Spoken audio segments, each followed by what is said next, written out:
So let's start with an intro, a little bit about you. So like your name, what sports you play, your major, anything about you personally. Okay, so I'm MK. I play soccer and softball at Penn State Abington. I'm also the president of SAC at Penn State Abington. And I don't know anything about me. I work at Rally House. Um, I work with kids. Oh, sorry, here, this is a perfect, sorry, I'm so nervous. In my free time, I like to coach my softball rec team in Springfield Township where I live, and I help them with pitching, I help them with fielding, base running, and hitting. Obviously, with COVID, some of the things are very restricted, but I still try to do as much as I can over with the girls over there. It's a great time. It's a lot of fun, and it really teaches me to be humble and remember where I started and where I am today, and it's really awesome. Good. So what brought you to Penn State Abington? Dan Manella, the soccer coach at Penn State Abington, brought me to Abington. He recruited me my senior year of high school to play soccer, and he so happens to share an office with Caitlin, Coach Freeze, who coaches the softball team, and I kind of asked to be on the team with her, and she accepted me, and that's where I'm at now. That's how I got started here. So what is your favorite and least favorite part of being a dual sport athlete? My favorite part of being a dual sport athlete is definitely having two groups of girls that are just absolutely amazing. It's just like, it's like endless amount of friends. They're really awesome. It's a lot of fun. It's also nice being able to walk around campus and always seeing somebody that you know, somebody that you get along with. The least favorite part is, it's kind of hard to say because I don't really have the least favorite part, but it can definitely get overwhelming, especially during the fall season of softball, with soccer also being in the fall. That has definitely played a role in how I time manage, what is like important for my mental health, what I need to do to make sure that I'm doing everything that's healthy for me, but I'm still handling my responsibilities well. Good. So what is your go-to pregame meal? Peanut butter and jelly. Peanut butter and jelly? Yes, our athletic trainers had once told me that a peanut butter and jelly is the best thing to eat before a game because of the protein that's in it and the carbs and the sugars. So that I tried it once and I had a great game and I have never stopped since. Nice. So let's switch gears a little bit. So what is the best thing about being SAC president? Oh, so many things. Number one, I just love being able to hear what athletes want and being able to put that out for them. I know since I was a freshman, the idea of career professional development has been something that, kind of weighed on me as an athlete, because I knew I always had to do it, but I never had the time, or I didn't know what to do. So starting this year, our Vice President, Jamie Marino, was able to set up a partnership with the Career Professional Development Center and get an individualized program set up for freshman, sophomore, junior, and senior athletes, which has been amazing. So that's just number one, being able to give athletes a direction that's aside from athletics. I also, in my platform, I really have emphasized the role of mental health and how that can definitely play a role in not only like your everyday life, but in your play as well. That's something that's near and dear to my heart. I plan on finding a profession within the mental health department. So it's just nice being able to give athletes an outlet, just better ways to stay healthy, not just physically, but also mentally. Good. So what would you tell an athlete who's interested in SAC?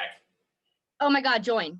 It's when I was a freshman, I was at soccer practice and Dan asked if anybody wanted to join SAC, and not one. I like in high school, I never really joined any clubs. I kind of just like stuck to my own, stayed with the sport.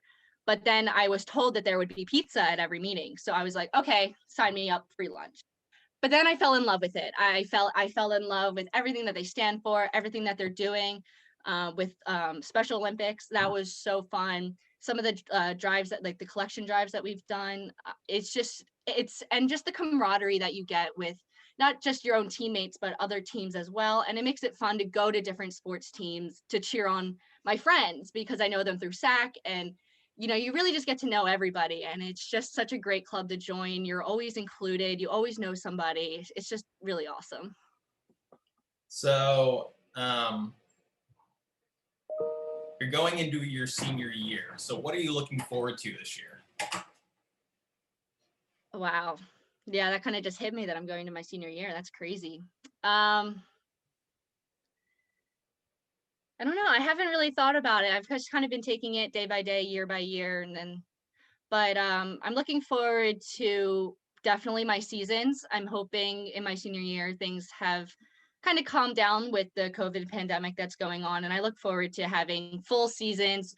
They might not be out of conference, but just something would be nice. I have my own individualized goals for softball and soccer that I would really like to complete before I graduate, but you take every day with a grain of salt and you just figure it out. So what would you tell your freshman self then? To take a deep breath. I feel like when I was a freshman, I was very antsy, very nervous. Like I didn't know my place in the school, let alone on a team. Like I didn't know what I wanted to do with my life. I didn't know my major, and I was very overwhelmed with the whole concept of college and how to get through it. And I wish that I had just calmed down a little bit and just enjoyed where I was at instead of focusing so much on where I should be or where I will be. Every day is just so fun, and I just wish that I had take advantage of that a little bit more, going out on those weekends instead of staying in and studying, because it's just, if I could go back and tell my freshman self, it's definitely just to take a deep breath and just enjoy every second that you have. So what are your future plans after Penn State Abington? I'm currently trying to figure that out, but I do have a couple plans.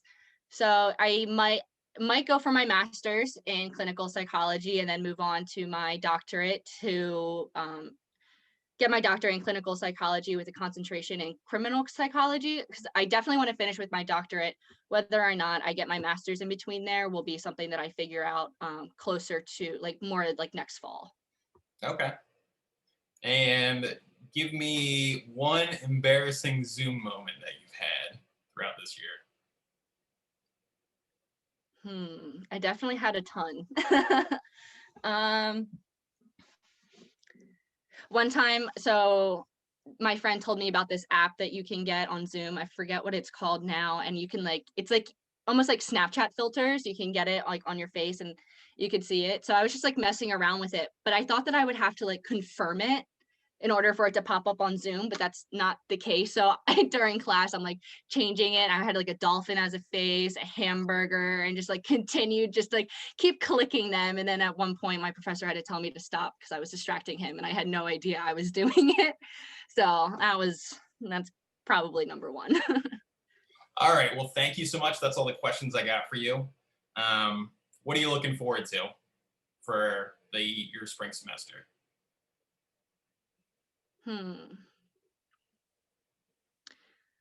I'm looking forward to more of my classes being major focused. I am learning a lot more professionally, like in my profession, which is something that has made studying and getting to know the material a lot easier because it's something that I wanted to do. So I'm looking forward to learning more about that. And I look forward to my softball season. I look forward to any sort of practices we can get. I'm looking forward to anything that Abington can hand me that we had before the COVID pandemic. All right. Well, thank you so much, MK, for everything. Thank you.